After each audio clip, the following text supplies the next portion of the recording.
Hendaklah kamu kuat di dalam Tuhan. Karena perjuangan kita bukanlah melawan darah dan daging, tapi melawan penguasa gelap dan roh-roh jahat di udara. Kenakanlah seluruh perlengkapan senjata Allah dan berjaga-jagalah dalam doa.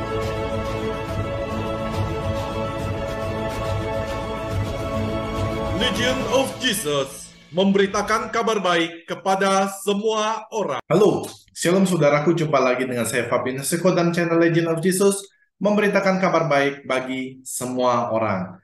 Saudaraku, masih di dalam bulan Maria ini kita akan membahas apakah tabut perjanjian ada pada Bunda Maria.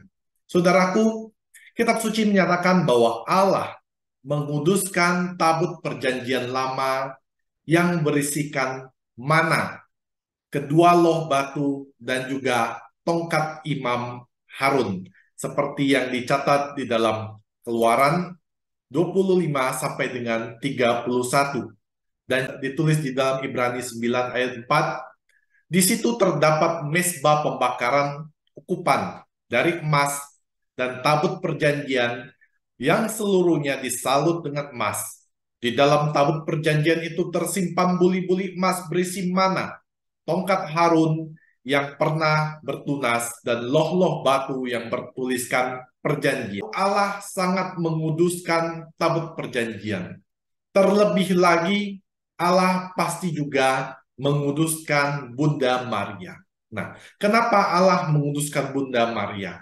Karena Bunda Maria adalah tabut perjanjian baru yang mengandung Yesus, yang adalah penggenapan makna dari benda-benda isi tabut perjanjian lama. Sebab Yesus adalah sang roti hidup, seperti yang ditulis di dalam Yohanes 6 ayat 35. Kata Yesus kepada mereka, "Akulah roti hidup, barang siapa datang kepadaku, ia tidak akan lapar lagi. Dan barang siapa percaya kepadaku, ia tidak akan haus lagi." Dan Yesus adalah firman yang menjadi daging, seperti yang ditulis di dalam Yohanes 1 ayat 14. Firman itu telah menjadi manusia dan diam di antara kita, dan kita telah melihat kemuliaannya, yaitu kemuliaan yang diberikan kepadanya sebagai anak tunggal Bapa, penuh kasih karunia dan kebenaran. Dan Yesus adalah sang Imam Agung itu sendiri, seperti yang tulis di dalam Ibrani 8 ayat 1. Inti segala yang kita bicarakan itu ialah kita mempunyai imam besar yang demikian, yang duduk di sebelah kanan tahta yang maha besar di surga. Saudaraku, Allah jelas menghendaki pemisahan antara hal-hal yang kudus dan juga hal-hal yang profan.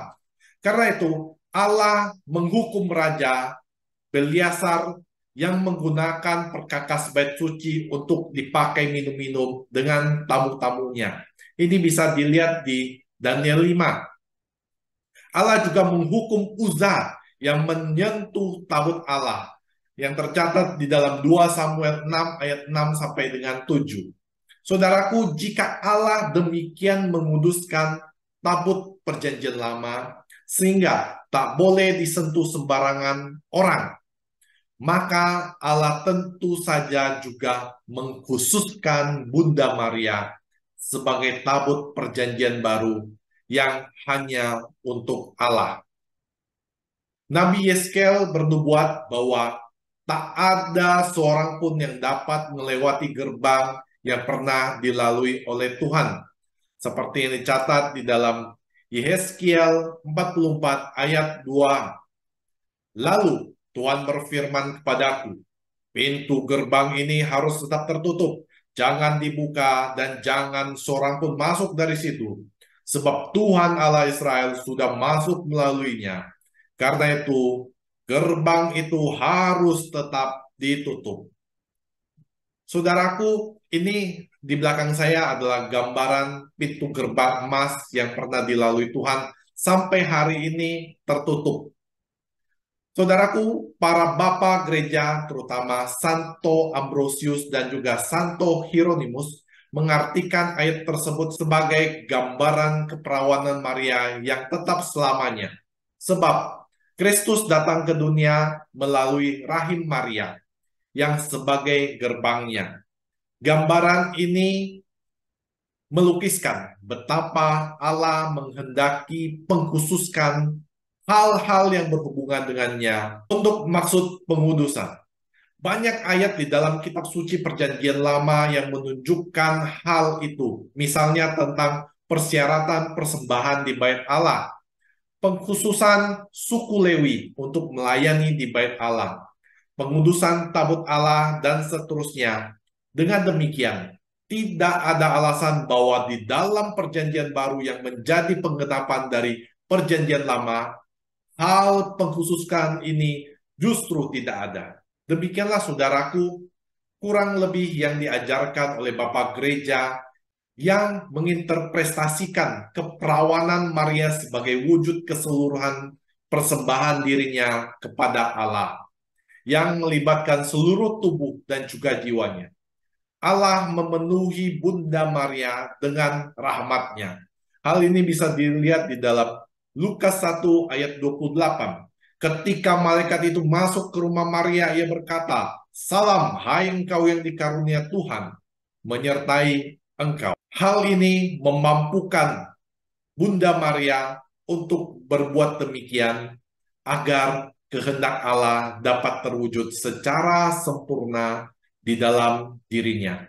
Demikian saudaraku, apa yang dapat saya bagikan kepada Anda bahwa Maria, Bunda Maria adalah tabut perjanjian baru yang menggantikan tabut perjanjian lama, di mana yang dikandung oleh Bunda Maria adalah Yesus sendiri, yaitu isi dari tabut perjanjian itu sendiri.